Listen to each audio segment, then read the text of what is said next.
So thank you for coming to Workshop 25 this morning, Cutting Edge Research, What's New? So this session is really going to report some of the latest high-impact clinical research conducted for the monitoring and management of cystic fibrosis. And so just want to put that disclaimer slide up, and just wanted to let everybody know in the audience, I think many of you know already, but you can put some of your questions into the Q&A section in your app. You could also, at the end of each speaker's talk, come up to the microphones to express your questions, and they'll be addressed. Maybe while you're doing that, I can just introduce us. This is Gina Hong. Pulmonologist. I'm D.B. Sanders, pediatric pulmonologist from Indianapolis. And I'm from the University of Pennsylvania. I forgot about that. Thank you so much.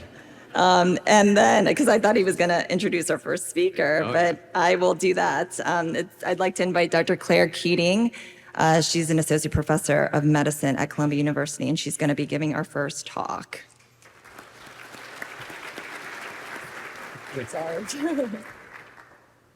So thank you for the invitation to speak, and it's my pleasure to present at this session the results of the Vanzacaftor, Tezacaftor, Deutivacaftor therapy in adolescents and adults with cystic fibrosis, and presenting results from 2 randomized active controlled phase 3 trials. Here's my disclosures. So it's certainly not an understatement to say that Alexacaftor, Tezacaftor, Ivacaftor, or Alex-Tez-Iva has completely transformed the care and outcomes for people with CF, for many of them. But the work still needed to be done. I think there remained a recognition that there still was an opportunity and a potential to improve upon CF modulator therapy, with the goal to bring people with CF down to lower levels and close to near normal levels of CFTR function, which we know provides further benefit in disease progression and survival. But it should be acknowledged that further benefit in lung function is measured by percent predictive FEV1. ppFEV1 may not be possible to show in clinical trials because of the already tremendous benefit from Alex-Tez-Iva, especially in those who have chronic established lung disease and bronchiectasis, or those that had near normal lung function at start of therapy. So we looked at other biomarkers for measures of efficacy, specifically sweat chloride, which is a sensitive measure for restoration of CFTR function, and we know has clinical relevance to positive clinical outcomes for our patients with regards to disease progression and survival. And this is based on natural history data and also data from CFTR modulator trials, which I'll touch on in the next slide. So Vanzacaftor, Tezacaftor, Deutivacaftor, or Vance Triple, as I'll refer to it, is an investigational next-generation, once-daily triple combination modulator therapy. In this talk, we'll review 2 phase 3 Alex-Tez-Iva controlled studies in people with cystic fibrosis over age 12 in 2 parallel trials, Skyline 102 and Skyline 103.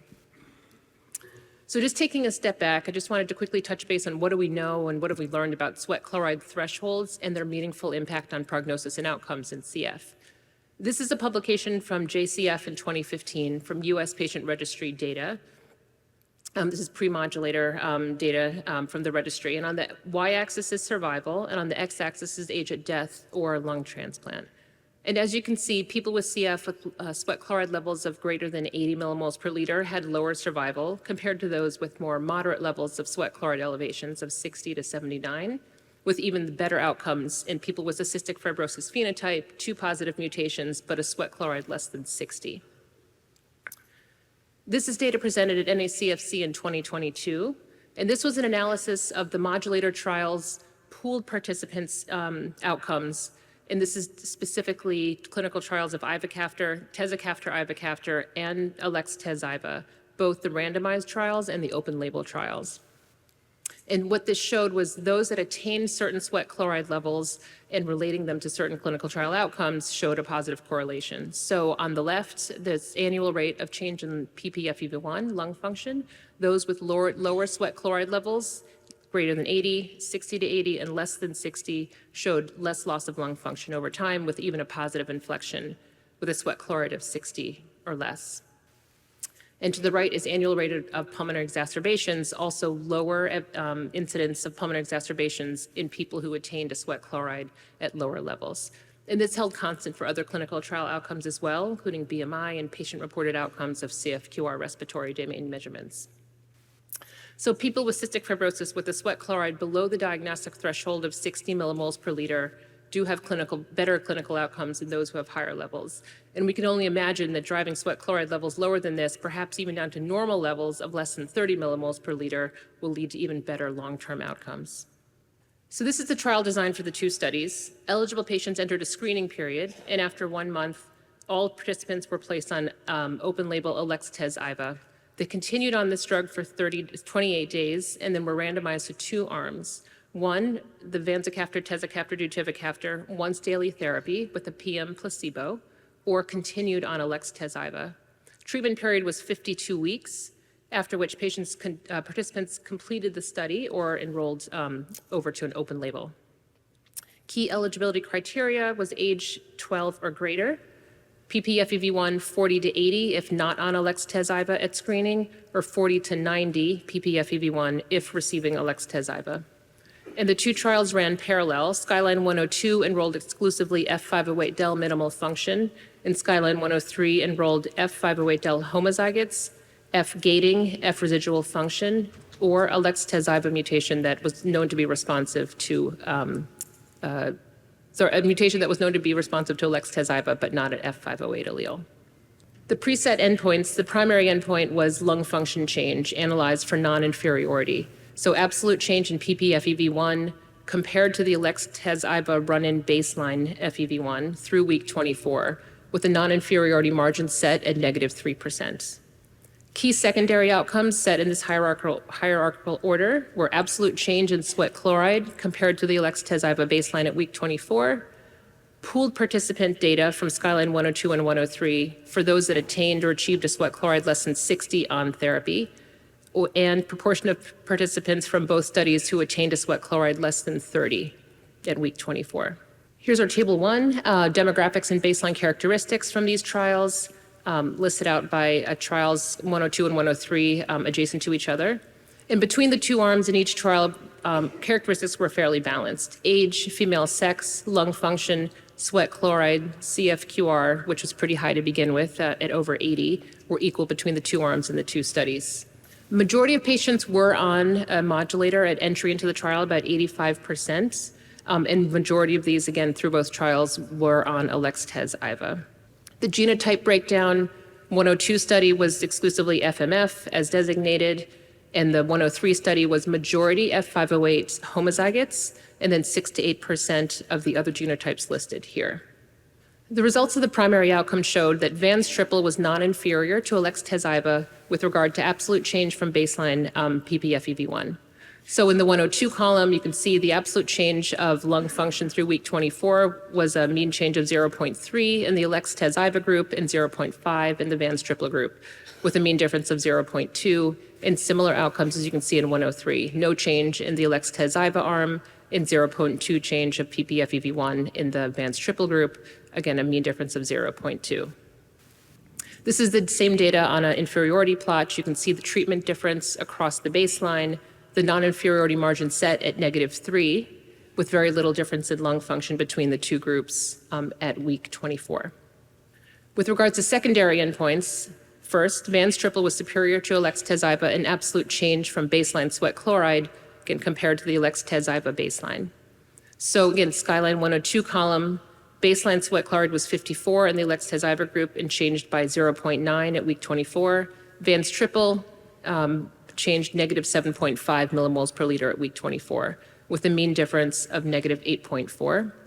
In the Skyline 103 group, again, the more heterogeneous group, Alex/Tez/Iva changed -2.3, and Van's triple dropped by -5.1, with a mean difference of -2.8 millimoles per liter. Additional data from the secondary key outcome measures, Van's triple was superior to Alex/Tez/Iva in the proportion of patients achieving a sweat chloride less than 60 and less than 30. So let me explain this table. So these are pooled participants from both 102, 103, so over 400 patients in each study. And across both studies, the number of patients who had a sweat chloride of less than 60 millimoles per liter at week 24 was 77% in the Alex/Tez/Iva group and 86% in the Van's triple group, with a calculated odds ratio of 2.21. Pooled participants achieving a sweat chloride less than 30 was 23% in the Alex/Tez/Iva arm and 31% in the Van's triple arm, with a calculated odds ratio of 2.87. So stated another way, patients on Vans triple therapy had a 2 times greater odds of achieving a sweat chloride less than 60 and an almost 3 times greater odds of achieving a sweat chloride less than 30.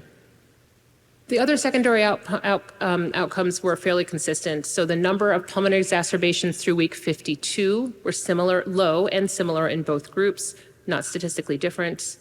The change from baseline CFQR respiratory domain score, again, very high to begin with, was not statistically different between the two arms and between the two studies. And then the ppFEV1 change and the sweat chloride change at week 24 was similar and sustained through week 52. Safety of Vans triple was similar to the safety of Alex-Tezacaftor. This is a table of adverse events from both trials. This is pooled data, again, from the 102 and 103 study. Similar number of AEs between the two groups, most deemed not related or unrelated, and most mild or moderate in severity. And there were no deaths in either group, again, and similar SAEs in both arms. Rates of treatment discontinuation and interruption were fairly similar. In adverse events that occurred at a greater than 10% incidence, most were common manifestations and typical symptoms that we see in people with cystic fibrosis. Pulmonary exacerbation, cough, nasopharyngitis, diarrhea, fatigue, nasal congestion. There was a slightly higher incidence of influenza, as you can see. I think this was looked at on many levels, trying to understand if it was meaningful or not, seasonal, et cetera. But I think kind of in the end, it seemed like it might just be due to chance. In addition to the interventional trial that was run in 102, 103, in vitro assays were also done to look for other CFTR variants that may be responsible to Vans triple. So the Fisher rat thyroid assay, which we know is a robust clinically validated in vitro system as a measure of chloride conductance, was performed. And we do know that in vitro responsiveness in this system does predict clinical benefit. And what they found was additional 31 CFTR variants that are currently not indicated for any current modulator therapy were responsive to Vans triple. So in conclusion, Vanzacaftor, Tezacaftor, Ivacaftor, an investigational next-generation CFTR modulator therapy was non-inferior to Alex-Tezacaftor in improving lung function. Vans triple was superior to Alex-Tezacaftor in restoring CFTR function as measured by sweat, with a greater 2 times higher odds of restoring CFTR function below diagnostic threshold for CF, less than 60, and a 3 times higher odds of achieving normal sweat chloride levels less than 30. And safety was similar between Vans triple and Alex-Tezacaftor in both studies. So I think what this study reflects and shows is just, closer efforts and coming closer to bringing as many people to lower sweat chloride as possible, improving and maximizing the CFTR modulator therapy that we currently have with some measures of success. Vans triple, once daily high effective modulator therapy, may be setting a new standard for restoration of CFTR function. And with that, all the authors who are working on this study, we thank very much the participants who participated in 102, 103. Their sort of tireless and willingness to continue in this prolonged study, their families and caregivers, and of course, thanks to the CF investigators and research coordinators for their efficiency and high quality data, as always. There is much more details on this study in the poster 120, so please come by this afternoon. And I'll put a plug in for the Ridgeline study. Vans triple was evaluated also in ages 6 through 11, and that's presented in poster 122. And I'll take any questions.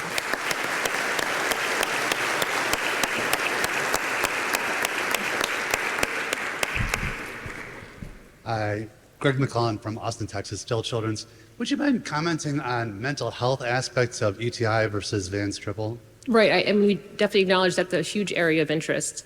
So there were no neuropsychiatric outcomes that were pre-designated measurements ahead of time before the trial started, but captured on AE events, there was no difference between the Vans triple therapy and Alex-Tezacaftor. So similar rates in both groups, and when broken down by various reported outcomes, including depression, anxiety, and suicidal ideation, severe neuropsychiatric adverse events, they were similar between the two groups.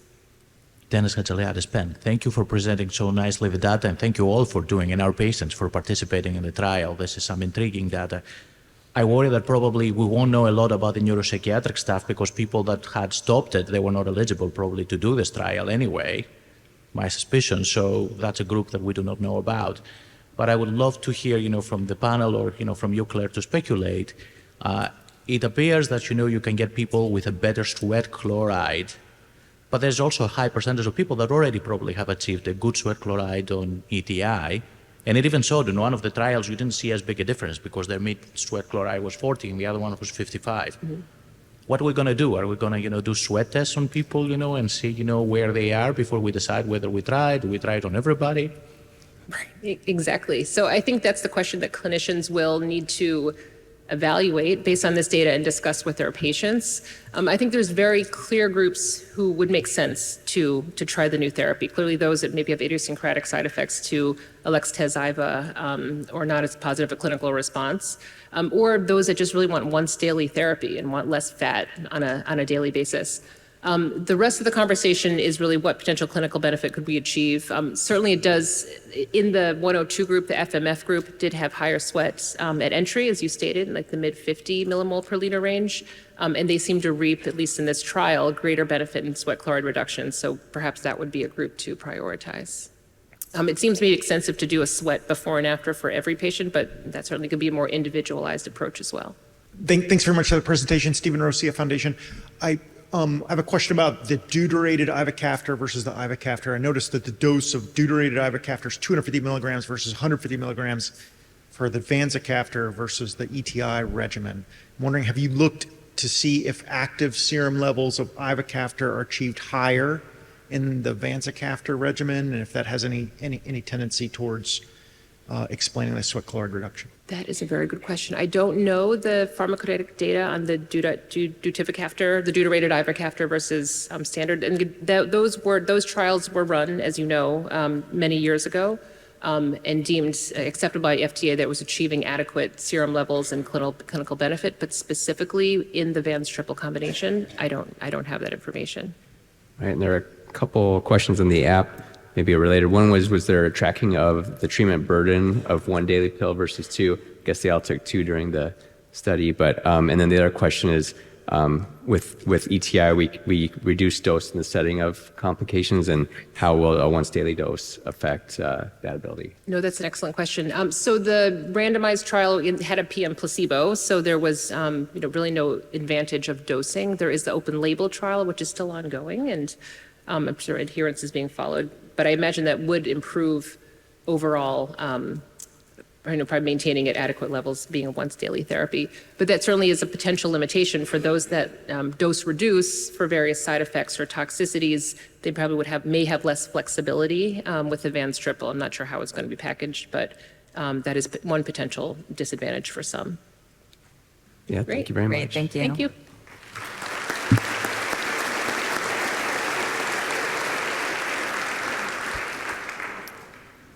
So our next speaker is Sylvia Cáceres, who is a senior lab researcher at National Jewish Health, and she's going to be giving her talk quantitation of Alexa-Caftor, Tezacaftor, Ivacaftor levels.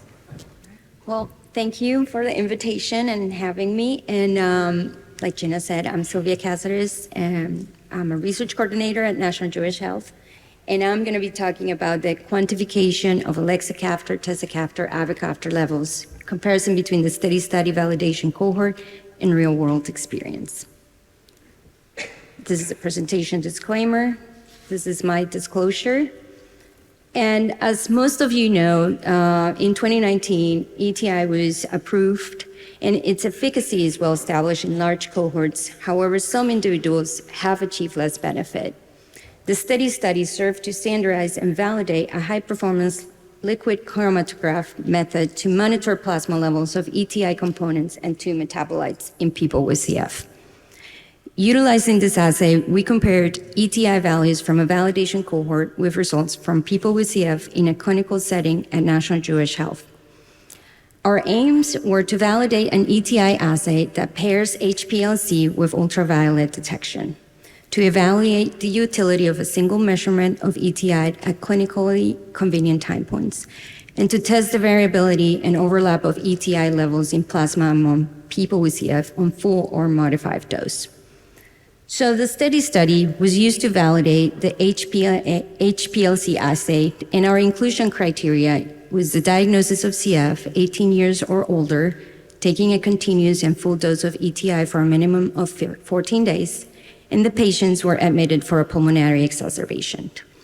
The exclusion criteria was if they were using prohibited medication as outlined in the package insert, if pregnant and or lactating, and if they had acute severe deterioration of health requiring ICU admission.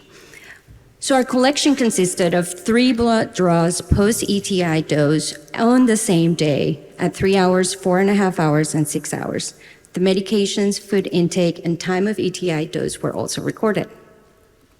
So once we received the samples, the lab processed them within 2 hours, and the plasma was stored at -8 degrees for protein extraction. The protein extraction consisted of a 0.1 formic acid in acetonic nitrile in a 2-to-1 ratio. And the separation was performed in an ultimate 3000 HPLC system, utilizing a mobile phase and a C18 column to achieve adequate peak separation for each of the ETI components. For more information about the test, please visit National Jewish Health booth 909 here at the conference. So 10 standard curves were ran with a high, medium, and low set of quality controls, and the samples were run on 6 separate days. Accuracy, precision, and linearity were within the expected ranges, and the sensitivity, reportable range, and study reference range were determined. So in this individual assay chromatogram, you could see the peaks of each one of the components on a function of time. The location of the peak is basically the time it takes the component to go through the column, and the height is the concentration for each one of the components.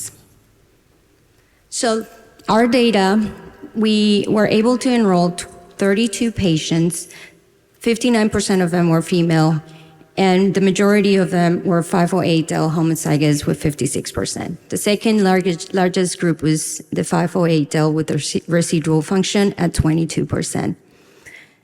Their median baseline FEV1% predicted was 58.5%, and the majority of the patients were taking enzymes with their ETI. So our data, here's our data for the ETI components, and in the y-axis you will see the concentrations, and the x-axis you will see the times the samples were drawn. The gray boxes indicate the Cmax, or maximum observed concentration, and the vertical dotted line is the Tmax, or time of maximum concentration. These are 2 references that are in the USPI for Trikafta.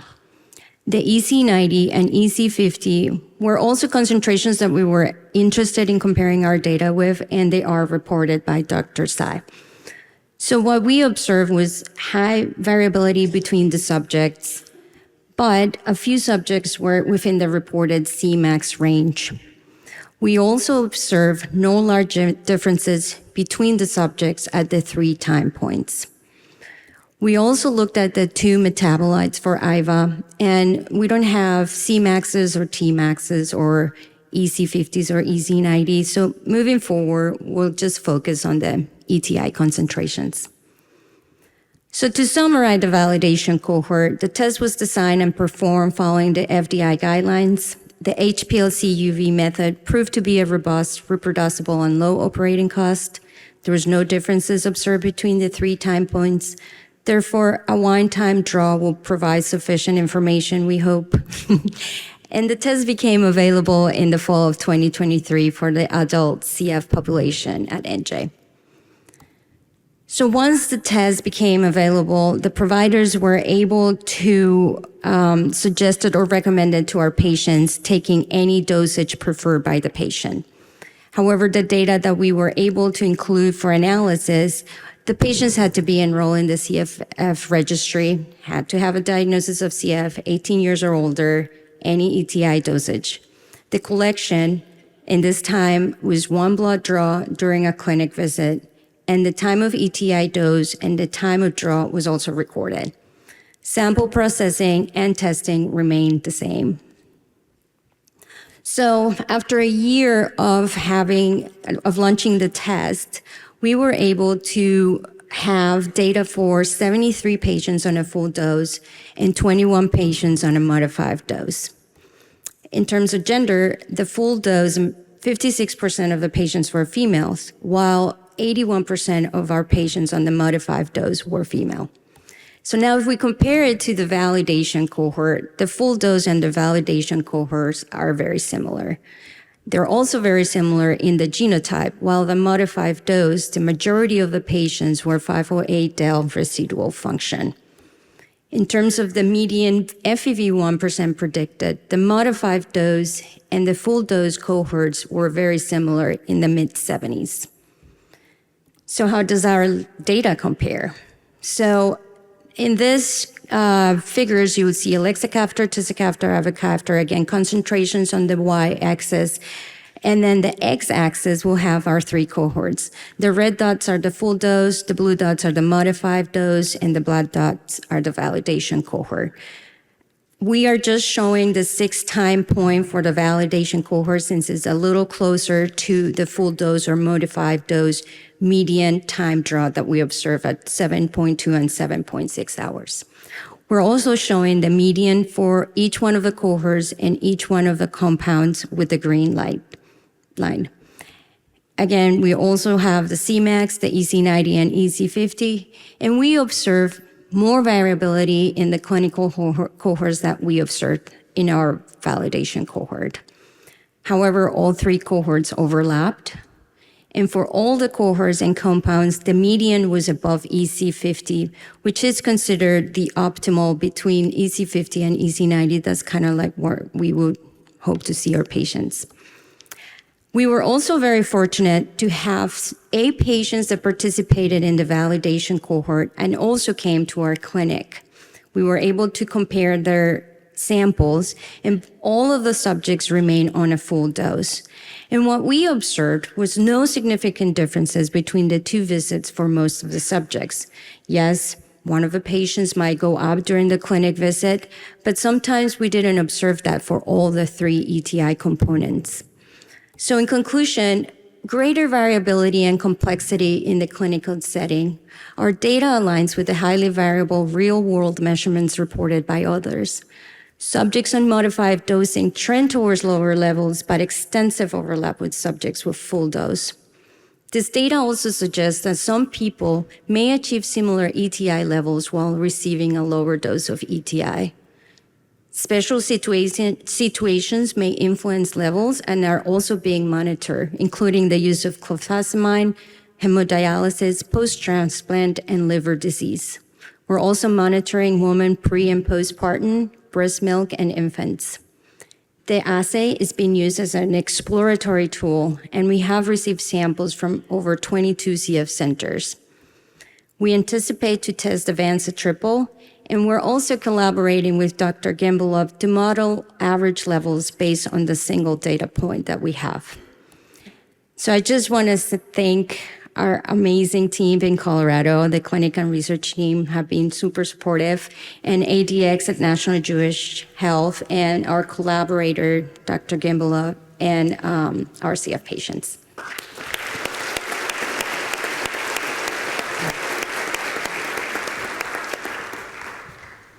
Wonderful talk. As we're waiting for some people to come up with questions, I can start us off. So since it's a single blood draw, and I know that you're documenting when the last ETI dosage was, is there an ideal time that we should be drawing this blood? Does that matter?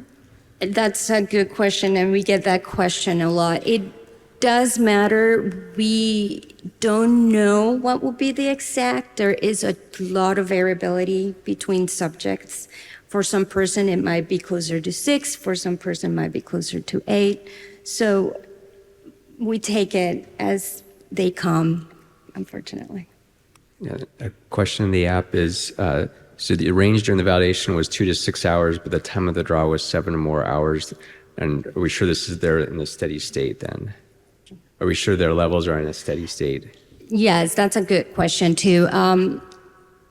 Because what we saw during the validation cohort, we think that they are probably on a steady state. They didn't change significantly, but we should probably look into like a longer period as well. Nice talk. I was wondering if it'd be interesting to see simultaneous sweat chloride levels correlated with the actual blood level. Have you thought about that or done that?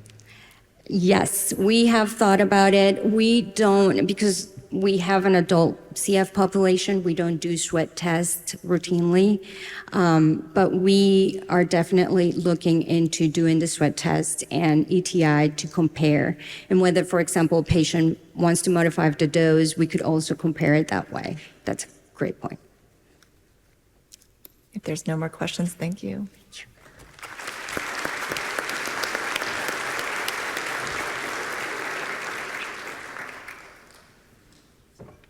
So this is Dr. Scott Sagal, who is a professor of pediatrics in the Children's Hospital of Colorado. Thank you for joining us, and we look forward to hearing your talk. Thank you. Thank you to the workshop organizers for the opportunity to present findings from our study on behalf of the PROMISE Inflammation Study Group. My only relevant disclosure is that I've received grant funding from the CF Foundation to fund the research presented here. Neutrophilic inflammation is a hallmark feature of CF lung disease and central to the pathophysiology of bronchiectasis.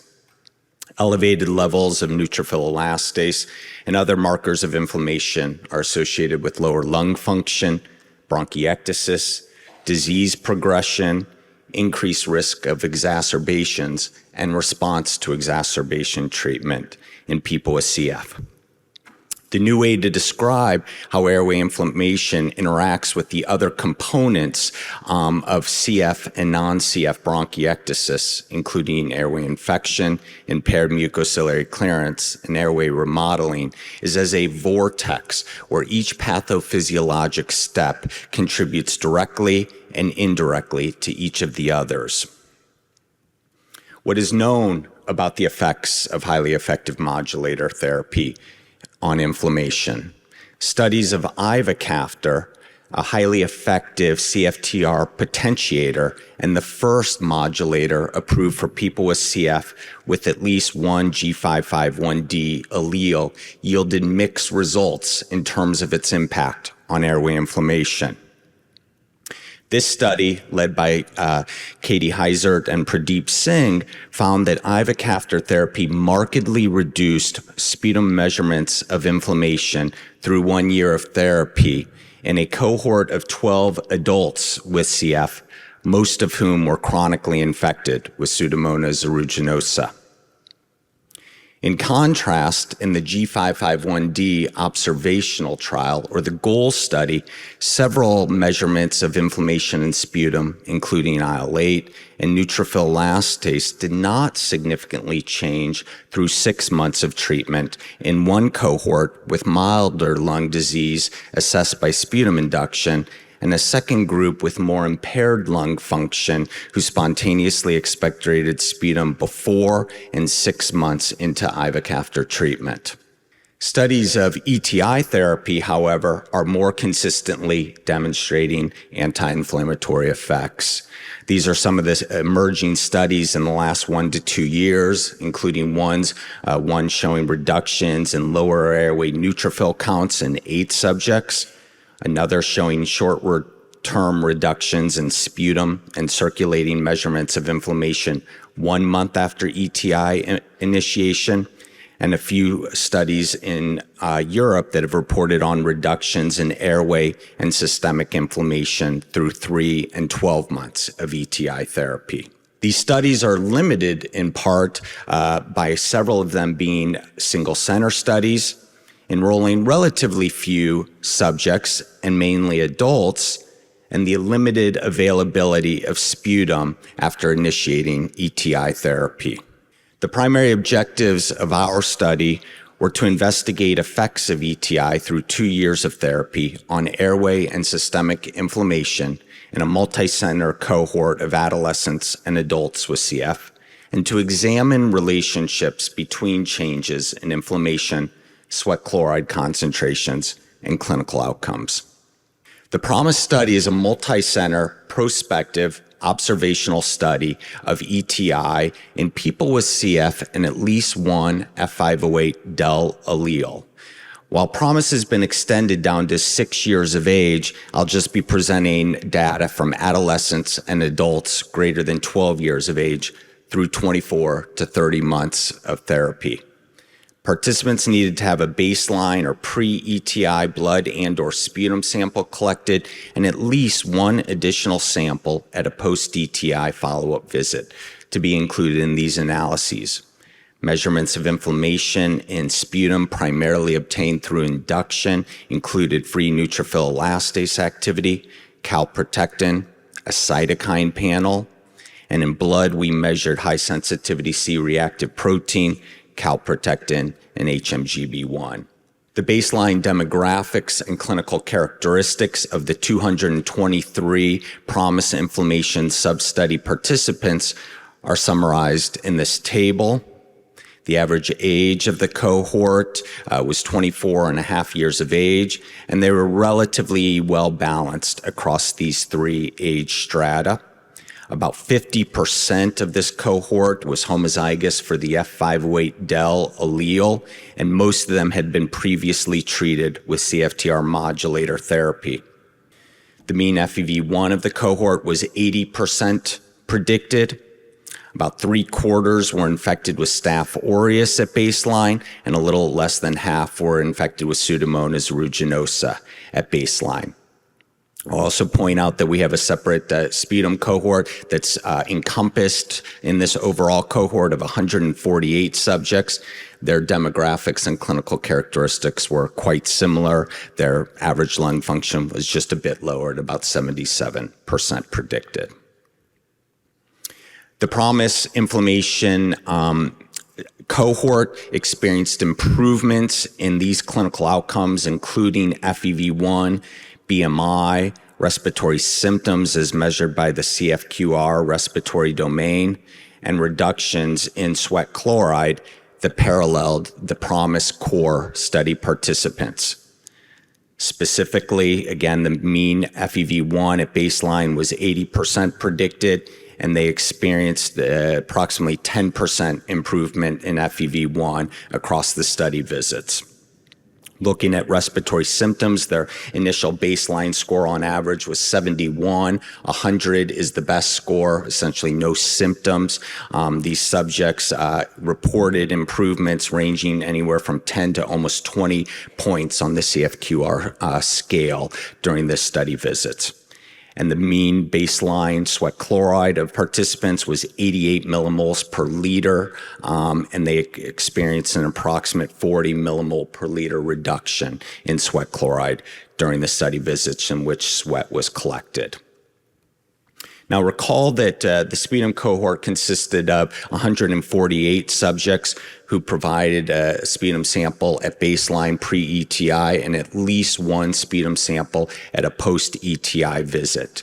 The COVID pandemic hampered study visits across at different time points, but in particular, the 3-month time point was the one most affected. The proportion of subjects who expectorated a sputum sample pre-ETI and were able to complete study visits and provided a sputum sample for assessment of inflammation was 90% at the 1-month post-ETI visit, 40% at the month 3 visit. Again, this is the one that was most hampered by COVID restrictions at study sites, and approximately 50% at the 6, 12 to 18, and 24 to 30 month time points. The average weight of sputum samples at baseline pre-ETI was 2.3 grams. That decreased to 1.4 to 1.5 grams at the 1, 3, 6, and 12 to 18 month time points, and also further decreased to 1.1 grams on average at the 24 to 30 month time points.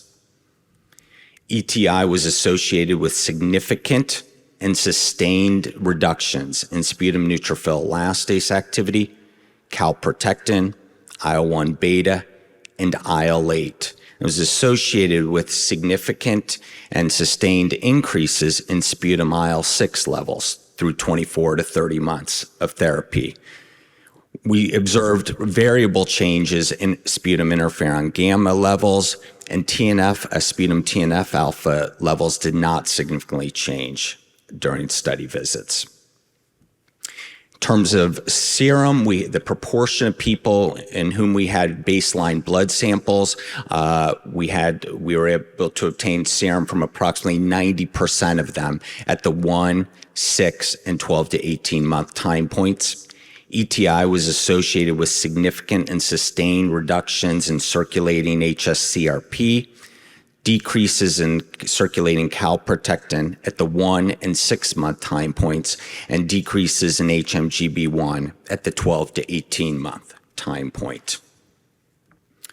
Correlations between changes in these different sputum measurements of inflammation, as well as our clinical outcomes, including FEV1, CFQR, and sweat chloride through 24 to 30 months of treatment are summarized here.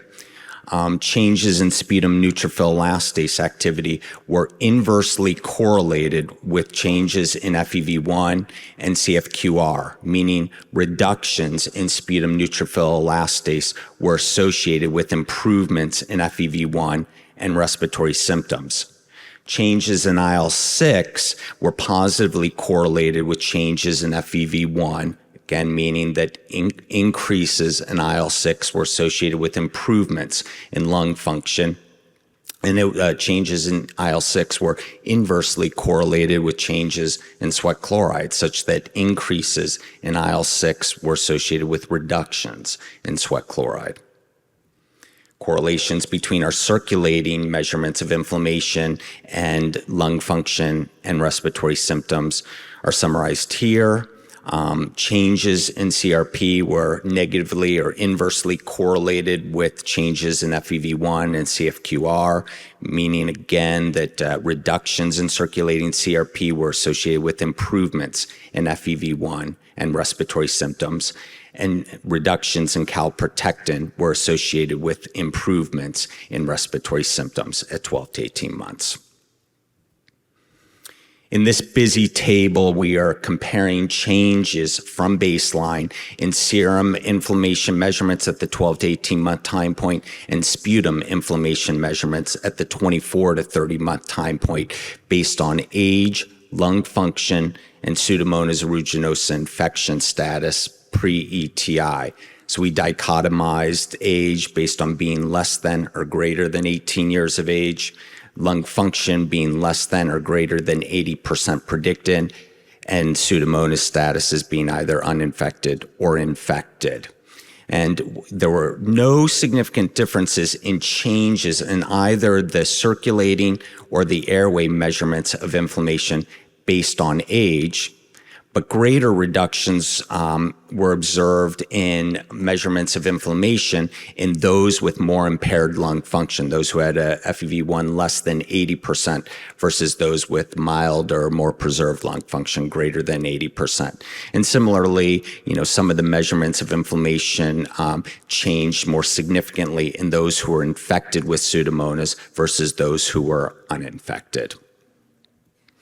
In conclusion, ETI has significant and sustained effects on several measures of airway and systemic inflammation through 2 years of therapy in a large multi-center cohort of adolescents and adults with CF, and changes in inflammation correlate with clinical improvements. These anti-inflammatory effects represent another disease-modifying benefit of this transformative therapy.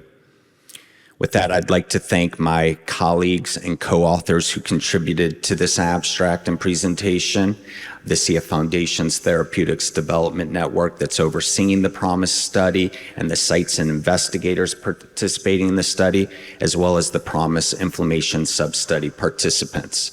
The measurements of inflammation were performed in the pediatric CTRC core laboratory at Children's Hospital Colorado and University of Colorado Anschutz Medical Campus, and this laboratory serves as a center for biochemical markers for the CF Foundation.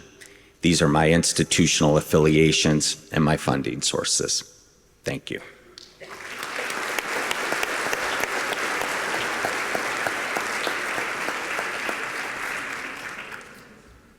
Thank you. Very interesting presentation. Peter Walk from Australia. IL-6 is usually associated with decline in lung function in CF. So what do you think's going on there? That's intriguing. No, I agree with you. It is intriguing. IL-6 is oftentimes included on a panel of pro-inflammatory cytokines like IL-1 beta, IL-8, TNF-alpha. IL-6, I'm not a biologist, and there's people in this room that are likely much smarter than I am and could give you a better explanation. But it's a cytokine with pleiotropic effects. And I think that while IL-6 plays a role in acute inflammation and promoting an inflammatory response, with longer sustained inflammation, it actually may participate in the resolution of inflammation. Again, if there's somebody else who knows IL-6 better and has a different explanation, I certainly welcome it. But I actually think with more long-term chronic inflammation, it plays a role in resolution. So thanks for the question. Scott, maybe I can ask a question. We heard yesterday about correlation between eradication or persistence of Pseudomonas and inflammation post-ETI. I don't know if you've had a chance to look at any of that data yet. No, we have not. All we've looked at, the only data we have is their baseline infection status. So we only related it to baseline. Pradeep, Dave, who have shown significant decreases in sputum density of traditional pathogens on ETI therapy, but persistence. So there's an initial decline, then there's a relative stability or a new steady state of these infections. We don't have the data yet, but maybe Dave here could be a kind soul, share that data, maybe Pradeep, I don't know. And we could look at the changes over time in both infection and inflammation. Thanks, Stevie. Dave. Yeah, thanks, Scott. That was terrific. Regarding that question, that's future plans. I think the two of them will work together. But the question, Scott, is from these data or other data you've worked with, an ability to understand airways inflammation using blood-based markers, CRP, for example, that seems to be tracking. I'm curious how well that is correlating with sputum-based markers, given the challenges in obtaining sputum and who we might target with anti-inflammatories.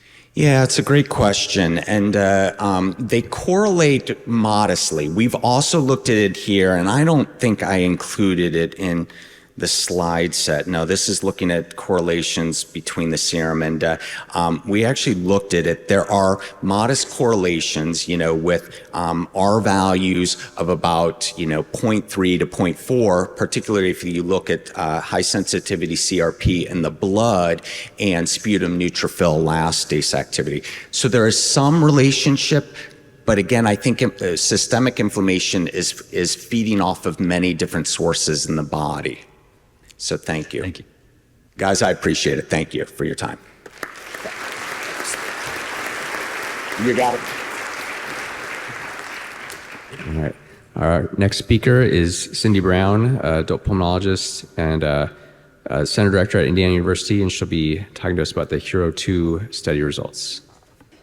Thank you, everyone. I really appreciate the opportunity to be here on behalf of my co-investigators. Want to start by recognizing that many of you may be impacted by the hurricanes, so I appreciate and think about you as you're traveling home. So I know it's probably a really rough time to be here. On behalf of the HERO2 investigators, this has been, I feel like, a long time coming, and I'm here to present some of our preliminary data from lung function and pulmonary exacerbations in a cohort of individuals who discontinued chronic daily respiratory therapy. This is my disclosures. This, of course, was funded by the Cystic Fibrosis Foundation. So kind of taking a step back, we know treatment burden is high. It just always feels like we're adding another therapy and another therapy and another therapy. And historically, adults with cystic fibrosis spend an average of 100 minutes every day administering their chronic daily respiratory therapies. And decreasing treatment burden continues to be one of the top 10 priorities for further research.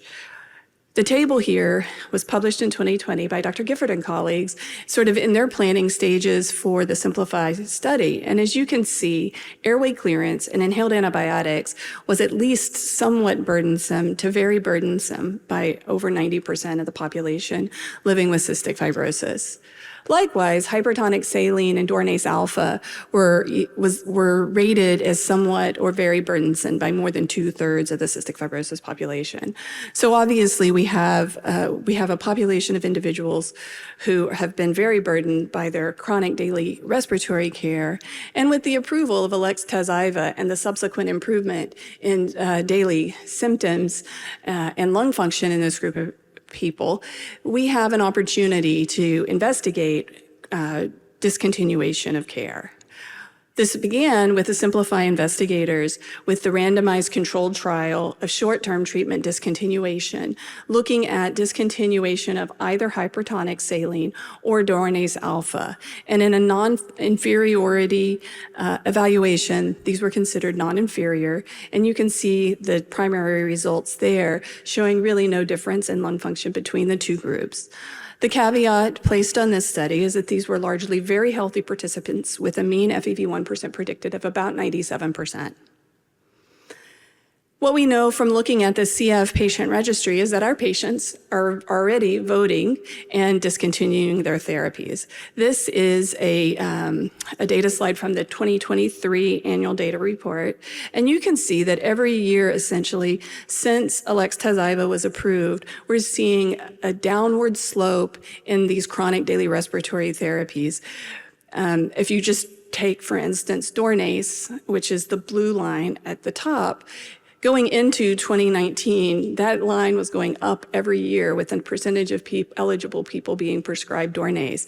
And then every year since, we've been declining. But this is prescriptions that's reported in the registry. It doesn't tell us what our patients are actually doing at home. And I think we all know that our patients are making their own decisions here. So we began planning for the HERO2 study, which stands for the Home Reported Outcome Study. We started planning back in 2019, before the approval of Alex/Tezacaftor. And our group, we're thinking about this with a real-world research principle design, meaning that it was going to be a light touch study with really broad inclusion criteria and very few exclusion criteria. In fact, we had no study visits throughout the entirety of the study. And this was a 12-month prospective observational cohort study of individuals with CF who are 12 years of age or older who were on or about to start Alex/Tezacaftor.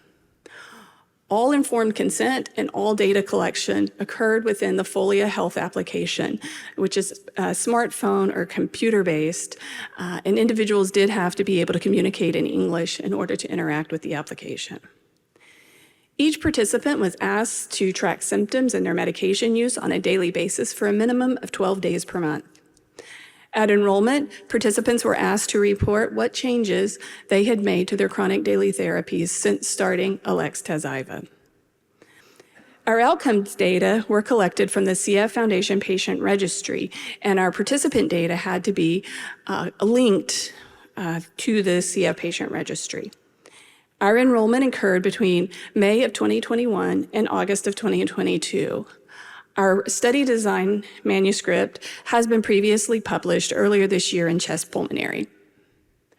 This study flowchart outlines our HERO2 participants. 860 individuals signed informed consent, 91% of which we were able to link to the patient registry, with 88% being eligible to participate and completing the baseline survey.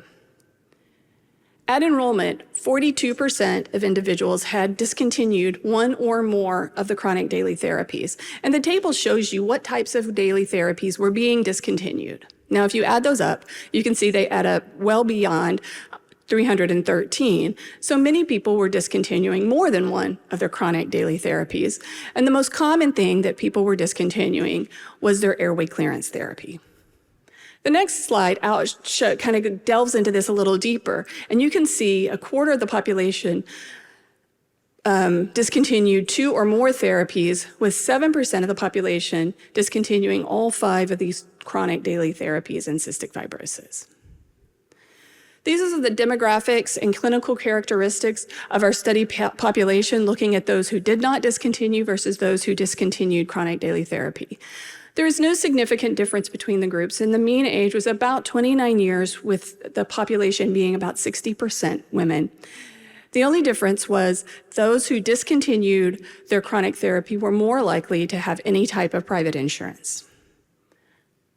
This is a lung function and pulmonary exacerbation rate for this group. We likewise had a fairly healthy group with a mean FEV1 % predicted of about 90%.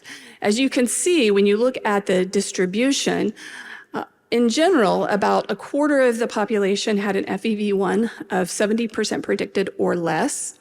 But amongst those who did not discontinue, there was more people in the lower lung function groups. In addition, if you look at pulmonary exacerbations, those who did not discontinue their chronic daily therapy were more likely to have had a pulmonary exacerbation in the prior year, perhaps indicating that individuals who were choosing not to discontinue their chronic daily therapies were a more symptomatic group at baseline. During the 12 months of follow-up, there were 101 pulmonary exacerbations, which was a rate in our population of about 13%, which mirrors the IV-treated pulmonary exacerbation rate that has been reported in the CF registry. As you can see, amongst those who did not discontinue, the rate of pulmonary exacerbations was a bit higher at about 16% compared to those who discontinued. Most individuals had only a single exacerbation. Now, this can be a little bit misleading because there, of course, are some imbalances between the groups at baseline. And we know that prior pulmonary exacerbation predicts future pulmonary exacerbation. So if you look at pulmonary exacerbation in the 12 months prior to enrollment compared to the 12 months during HERO, about 54% of individuals who experienced a pulmonary exacerbation had had one in the 12 months previously. And this rate is the same regardless of whether they did not discontinue or discontinued. So we knew that this was a factor that we were going to have to control for when we looked at our regression analyses. So this is our forest plot of discontinuation of therapy. So what we found was that discontinuation of chronic daily respiratory therapy did not lead to any increases in pulmonary exacerbations. If you look at the unadjusted odds ratio, which was about 0.67, it would appear that stopping would lead to a decreased exacerbation rate. But, we've already pointed out that pulmonary exacerbations predict future pulmonary exacerbations and led to some imbalances between group. So as soon as we made that adjustment, that odds ratio confidence interval crosses 1. And when you adjust for additional clinical and demographic factors such as highest FEV1 in the year prior, presence of Pseudomonas, presence of MRSA, age, and sex, you can see that the confidence interval becomes even wider. Now, that narrow confidence interval, that's the adjusted average treatment effect, this is and I wrote it down so I say it correctly, this is the inverse probability of treatment estimator, which is a more sophisticated regression analysis that attempts to account for that imbalance between group and the non-randomization. So Dr. Pasoter, who's in the audience today, tells me that this is a better, more robust regression analyses. And as you can see, that really puts your odds ratio right there at 1. In addition, discontinuation of chronic daily therapy did not lead to an acceleration in lung function decline. This was modeled by the GEE linear regression with inverse probability weighting. So we're back to the inverse probability weighting again. And this line shows the predicted change from that regression model with a p-value of 0.68. So obviously this comes with limitations, right? This is not a randomized trial. We cannot control for all variables, and we based the data that we presented herein on study start survey data only. So it does not account for participants who might have resumed therapy or had additional discontinuation during the 12 months of follow-up. And what we do not know the duration of treatment with Alex-Tezaiva prior to their treatment discontinuation. We also have exacerbation data that's limited only to IV-treated pulmonary exacerbations, and we know that people also have pulmonary exacerbations that require oral antibiotics. Once again, we have most participants having normal lung function, although 25% of our enrolled participants did have a percent predicted FEV1 of less than 70%. And importantly, our enrolled participants differ from the CF population more broadly. We have poster 711 here at the conference that shows our population compared to the broader CF population, but our population had a greater percentage of women, 60% women, and did not achieve a racially and ethnically diverse population. So what are we going to do next? Well, a lot of things. I think we're just at the tip of the iceberg in analyzing these data. We need to investigate the patient-reported outcomes more thoroughly. We have looked longitudinally at the CRIS and PROMIS-10 scores that were collected monthly. Dr. Rosen has a poster as well at the meeting that shows that really there are no differences, even longitudinally, between the groups of those who did and did not discontinue. We have end-of-study participant mental and physical health changes that are presented by Lisa Bendy. And then we need to look at this analysis of who else discontinued or might have resumed therapy. We have a number of subgroup analyses that we want to look at, with the caveat being we may not be powered to make a lot of conclusions, but I think it's important that we look at those under 18 versus those over 18, as well as sort of those who discontinued more treatments. Was there any effect of discontinuing 2, 3, 4, or 5? And then finally, we want to look at how self-reported CDT use aligns with the prescriptions reported in the registry, because our patients are telling us that they're stopping pretty much everything. But it will give us an opportunity to look at as needed, because individuals did have that option to tell us if they had used their pulmozymes, for instance, for 3 days of the month. So in summary, HERO2 is really a first-of-its-kind real-world research study in cystic fibrosis, which complements the finding of the simplified randomized trial, in that we have a longer-term data looking at treatment discontinuation, and will help fill out sort of what are the results of treatment discontinuation in the bigger picture. We learned a lot as we went through this trial, and especially I'd say the one thing we learned more than anything is patience, because our last participant finished the study a year ago, and when you're doing these real-world designs where you need registry data for your outcomes, it takes a while to get that data. It took us just until last month before we even had our outcomes data available to us. Most individuals had normal lung function. We know that stopping chronic daily therapies is common. I don't think that's a big surprise to anybody in this room. But this should be reassuring that amongst our cohort, we did not see an increase in pulmonary exacerbations or changes in lung function over 12 months of follow-up. Obviously, additional analyses are needed to understand the effects of CDT discontinuation on some of the patient-reported outcomes in some of the subgroups. I want to acknowledge Dr. Wren, who's in the front row. He's been with us every step of the way through all the planning stages to get us this far. We've had an excellent research team. Our partners at Folia Health were game to just ensure that we had a flexible platform that our participants could interact with. Kevin Pasoter has been managing our data core.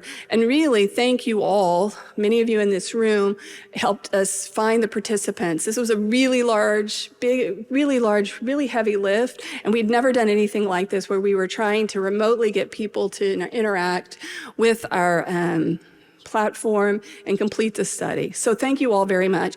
We really appreciate it. And so with that, I'll stop, have some questions, probably more questions, and I hope I have some answers.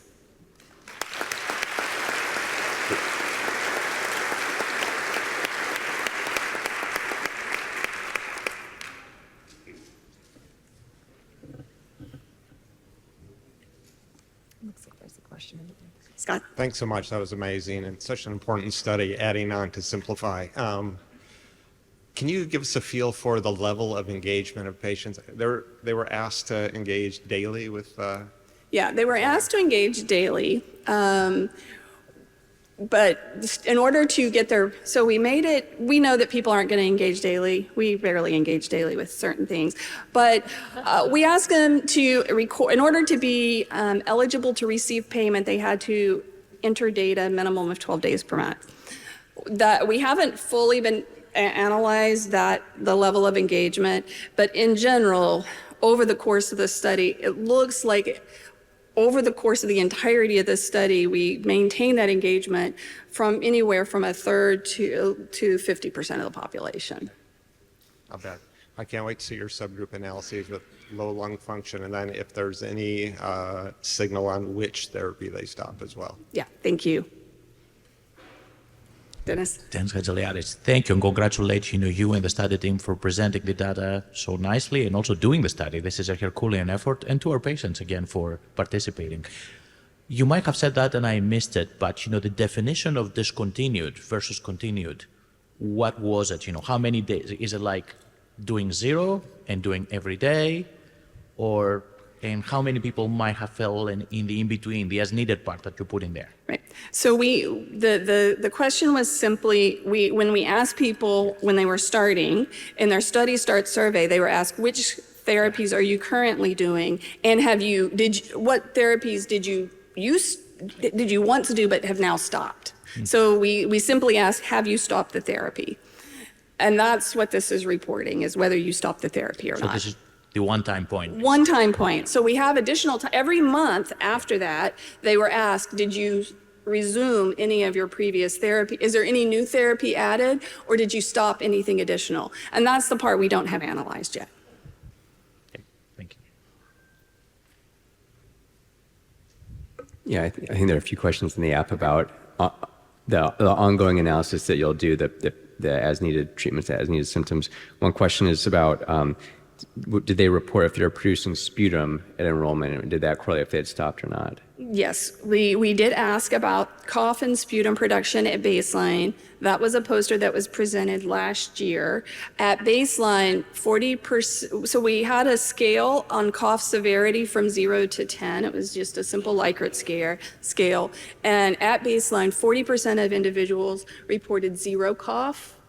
And I think it was, I can't remember the exact number because it's been a year, but I think it was 75% or had only a cough score of 1 or 2. And of those who had a cough, about half of them were still producing some sputum. And that is something they were asked. People kept wanting us to turn that off. Well, that was one of our daily measures was, how was your cough? We wanted to know if people were coughing. And people kept calling in and wanting us to say, remove it, because they weren't coughing, but that was one of our primary outcomes. And that's another piece of data analysis that we need to finish. Nicole? Hi, Nicole. Hi, congratulations. This Thank you. Very exciting, and I think it just shows how we can have complementary how important these complementary studies are to the randomized trials, because obviously the randomized trials have significant limitations in themselves in terms of Simplify was quite short in duration. I was a little bit curious about the exacerbation results, and of course, I'm a statistician. I zone in on those confidence intervals, and in particularly, looking at those upper bounds and whether or not they truly rule out a meaningful treatment effect. And they were slightly, definitely dependent on the statistical method. So do we have to be sort of cautious about that, or just wondering your thoughts? Where's Kevin? There he is. Are you go ahead? I'm going to let Kevin answer. I'm going to let the statistician answer this one. Statistician to statistician. That's a really good question. There was a low exacerbation rate to begin with. And so ruling out the meaningful difference, I think you have to kind of define what that meaningful difference would be.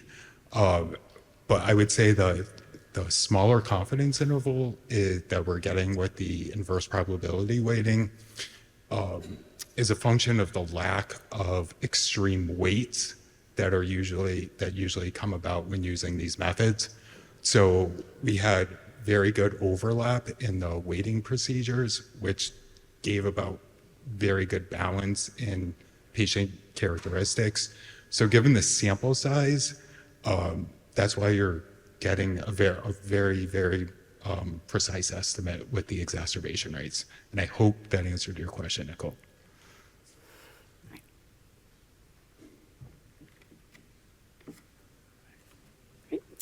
Thank you.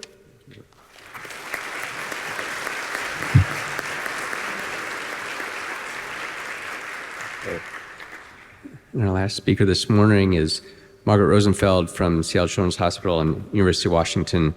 Talk to us about the results of the outreach study. To advance the slides. Okay, great. All right. Well, I'm the whole thing that's holding you from lunch, so if people want to stand up and do 2 jumping jacks before I get started, I would very much understand. I'm honored to present the top-line results from the outreach study, in which many of you in this room were involved. Here are my disclosures. So, wow, that got loud. The pivot to remote monitoring during the pandemic really afforded an opportunity to think about doing remote or decentralized clinical trials, which really bring the trial to the patient. In other words, the patient doesn't have to go to a major academic medical center to conduct all the study procedures, and they could be done at home or maybe at a more localized place. And this kind of turning the design of clinical trials on its head and really having the patient experience come first has a potential to improve the patient experience, reduce burden, and improve access to clinical trial participation. So moving now to home spirometry as a clinical trial endpoint, we in this room are all very familiar with FEV1 being the primary endpoint or an important clinical endpoint in so many CF clinical trials. And home spirometry has the potential advantage of being easy to conduct more frequent measurements, doing so in a real-world setting at home, and decreasing the burden associated with coming in for in-person spirometry. Most published reports to date of home spirometry have been largely around the experience in the clinical care setting during the pandemic, and many, though not all, have been retrospective. So if we really want to think about incorporating home spirometry into clinical trials, we need to specifically focus on the accuracy, which I will call bias, and variability as well as feasibility in the research setting, not so much the clinical care setting. So outreach was a prospective observational study of home spirometry. We did both coached and uncoached measurements and compared to those to clinic, which is what I'm going to call in-person spirometric measurements. We used the Mir Spirobank spirometer with the Zephyr-X app, which is what the CF Foundation was giving to all sites to give to their patients during the pandemic. And I have this a little bit wrong. The remote coaching was actually done by the research coordinators at the sites, but there was grading and then direct patient or participant feedback conducted by our overrating center, Spirometry 360 at the University of Washington. We also evaluated home weight with a digital scale and height with a home stadiometer. That was a lot of fun for them to put together, but not too challenging. And the overarching goal of the study was to evaluate both coached and uncoached home spirometry as potential endpoints for future clinical trials. I want to step back and talk about the importance of our community-informed study design. So we really adapted our study design based on critical input from focus groups, both with research coordinators and people with CF as we were designing the study. And we developed a group of people with CF, clinical research coordinators, including one respiratory therapist, and the PIs of the study to co-produce all the study materials, including videos that had 2 of my patients, which was really a lot of fun, doing coached and uncoached spirometry. And then we had this run-in training period, which was recommended in the focus groups to maximize the quality of home spirometry. And we had grading and feedback of all the measurements by Spirometry 360. And then during the study itself, we had a qualitative evaluation of the clinical research coordinator and participant experience. And those results are not yet final, but please go see our posters 152 and 163 for the preliminary results. So the primary objective of the study was to determine the feasibility of replacing clinic spirometry with home spirometry in clinical trials of the future. And specifically, we aim to evaluate the bias, which is really the accuracy of the mean 3-month change, because it was a 3-month study, in FEV1 measured by home compared to clinic spirometry. And then the analytic efficiency, which we'll be talking about sample size of home versus clinic spirometry for future clinical trials to estimate a particular treatment effect with a specific power, comparing clinic versus both home uncoached and home coached spirometry. So here's our study design. Patients were screened at their well baseline, and then they entered a 2 to 4 week run-in training period in which they had to perform both coached and uncoached home spirometry. And then out the other side of that, they were enrolled at visit 1. And then there were 3 in-person visits, visit 1, visit 2 at 6 weeks, and visit 3 at 12 weeks. They performed weekly home spirometry uncoached over that 12-week period, and then they performed coached spirometry and home height and weight measurements within a week of each of the in-person visits. Height was only done in kids under 18. The eligibility criteria were ages 6 to adult, had to be clinically stable, no prior history of lung transplantation, and no initiation of ETI, Alexacaftor, Tezacaftor, Ivacaftor, within the 2 preceding months.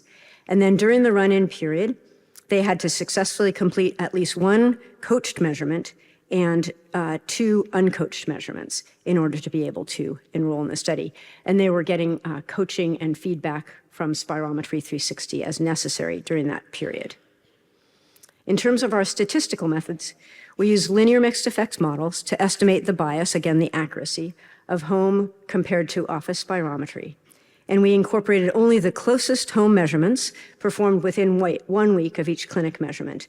And it only includes acceptable measurements, in other words, that were graded grades A through C by Spirometry 360, which was the vast majority. And then we estimated bias of 2 types, which you'll see in the models that I'll be showing in a few slides. First, the cross-sectional bias. So what's the difference between home and clinic spirometry at a single visit?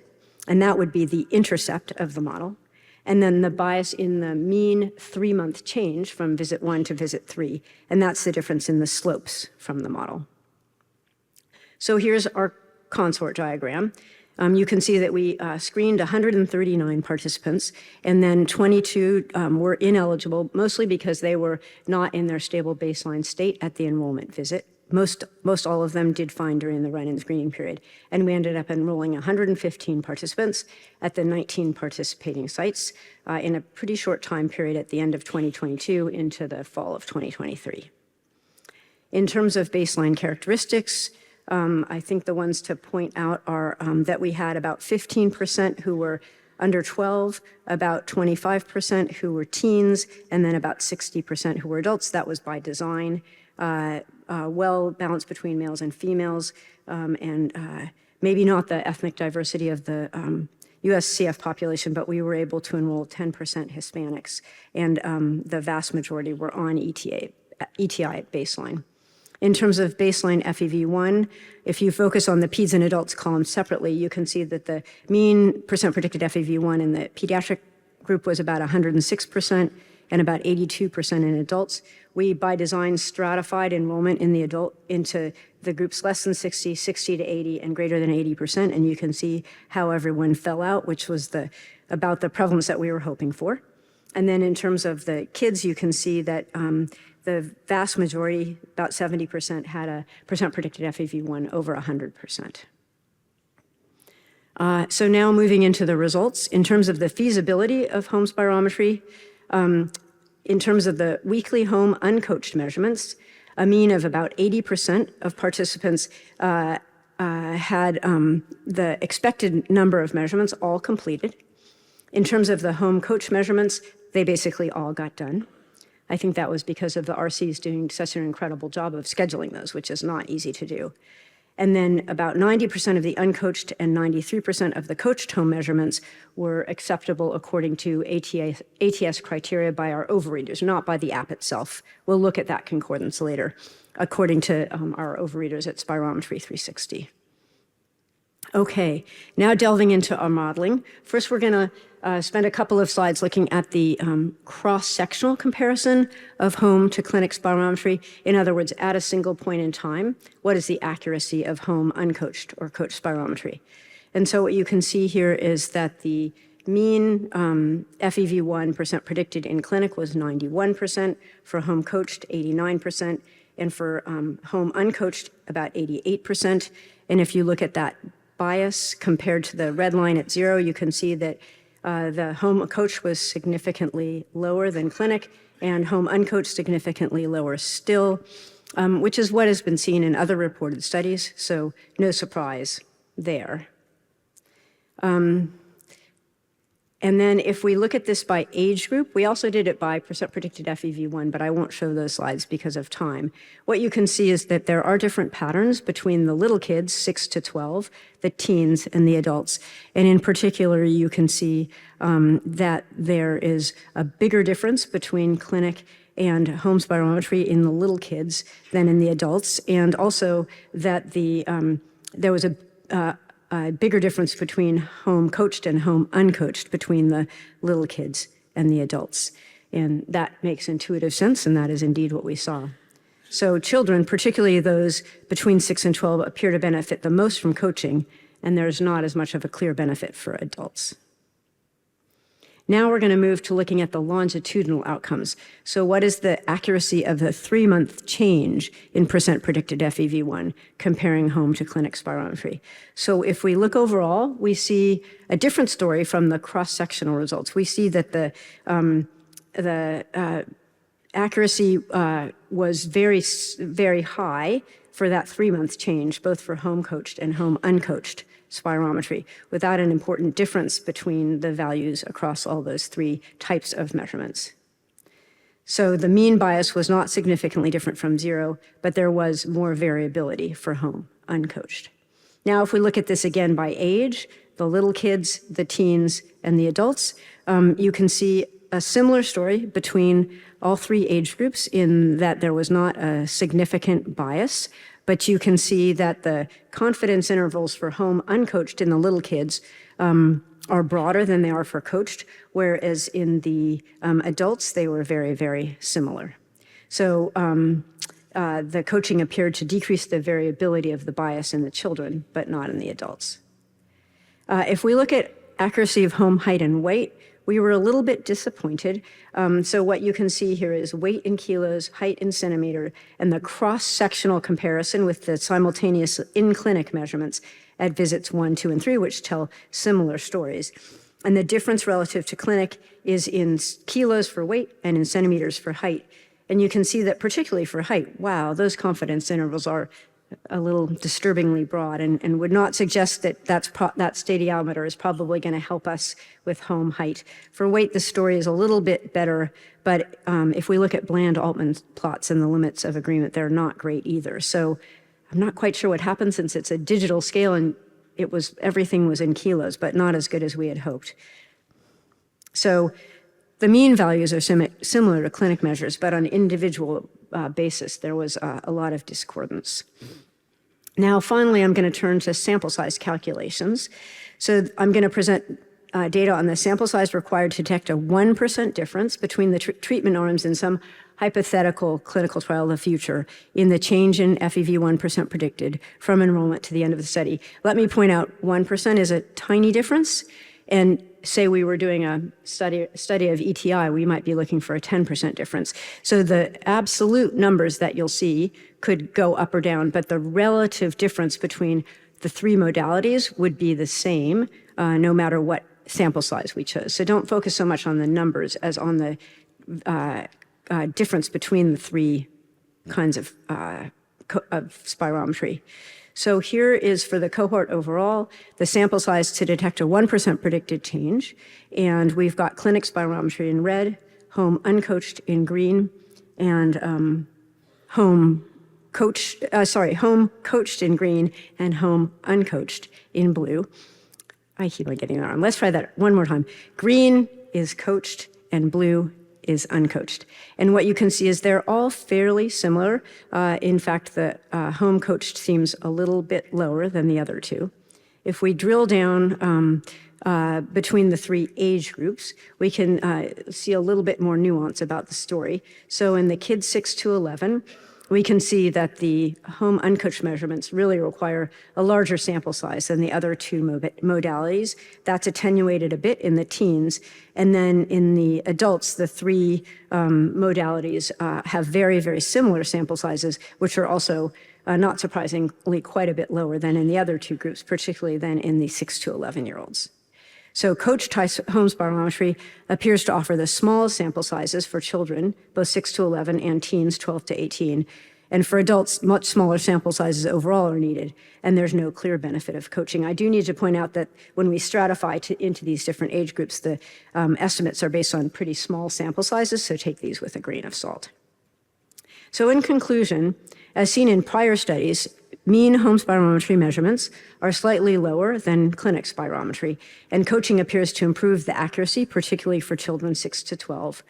The mean 3-month change in the percent predicted FEV1 was similar between clinic and home spirometry, but the variability was higher for home uncoached measurements in the children in particular. The sample size estimates were similar for clinic and home measurements overall, but coaching seems to add the most benefit in children 6 to 18, and in adults, the sample sizes were the smallest, and coaching didn't seem to have any added benefit. The accuracy of home height and weight was a little bit disappointing and suggests that we might not want to rely on them in a clinical trial setting. And I think in terms of next steps, we should really consider incorporating home spirometry as an exploratory endpoint into upcoming trials that do include clinic spirometry. I wouldn't have the confidence to say, okay, all done, we can just now replace clinic spirometry, not at all. I'd like to acknowledge my incredible colleagues who undertook this study. It really took a village, and it's been an absolutely amazing experience, as well as all the participating sites, which I'll show on the next two slides, and most importantly, the participants and their families. And here are our participating sites on this one and the next. Thank you very much.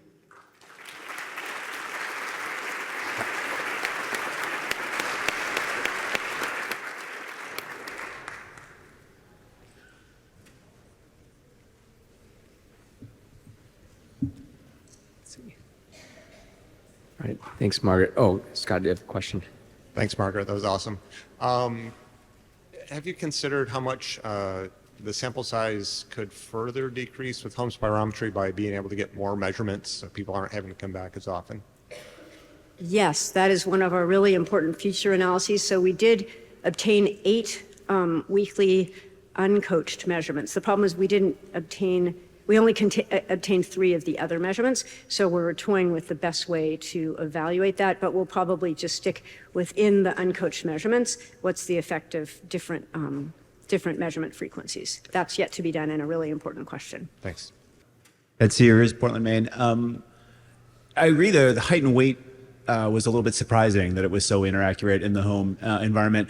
Did you show data for kids versus adults in that? And if so, I missed it. Was there any subgroup in which height and weight were more reliable in the home environment? Yeah, so the height was only performed in kids, but we haven't done the stratified analyses yet, so we will take a look at that. Margaret, are we in the center? Here I am.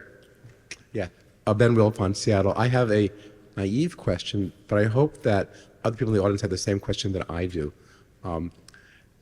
If clinic spirometry is the gold standard, why was the sample size lower for the in-home coached? I don't get that. Yeah, so basically the inter-patient variability in the home uncoached was a little bit lower. That was the main reason. And so, gold standard doesn't necessarily, that talk maybe speaks more to accuracy than to variability, inter-patient variability. And also go ahead. Mary Teresi, Iowa. Margaret, what was the distribution of the A, B, and C grades? Because in clinic, we usually strive for A, and if you're not getting it at home and you're getting B or C, I think that matters as well. Yeah, that's a great question. I didn't bring that slide with me, but the vast majority were A. There were a little bit more B grades in the little kids, but it was something like 85 or 90% A, but I can get back to you with the exact numbers. Margaret, I just had a brief question. Since you're depending on a device for this home spirometry, do you feel like the device itself, and as technology gets better and better, how do you think that's going to impact the interpretation of the results and also your sub-analyses and how we would approach things in the future? Sheena, I think that's such an incredibly important question. I think any sort of study that's evaluating technology has to grapple with that. And I think that this is probably not going to be an enduring result, because I think home spirometry will continue to improve over time. And so there probably would need to be some sort of small reevaluation in the future. However, being an optimist, I think in general, home spirometry will improve over time. And so this is probably the worst case scenario, say, compared to 5 years from now. And then there's also a question in the app about the person doing the coaching. Maybe in the clinic, it's a respiratory therapist. Maybe at home, it's a research coordinator. I don't know if you saw variability with that aspect. Yeah, that is also really a great question. So we didn't have a way to evaluate the kind of one-to-one correspondence between an individual research coordinator and their participants in terms of the effect of coaching. But just more generally speaking, we did a really intensive training in home coaching for all the research coordinators. And as you can see on our poster, they self-reported high levels of confidence in coaching. We also did not see a big training effect after the run-in period, which might suggest that the coaching was being done at a high level, or I should probably most importantly say that the participants were already very adept at home spirometry. I think that's it. Thank you. Thank you. Thank you.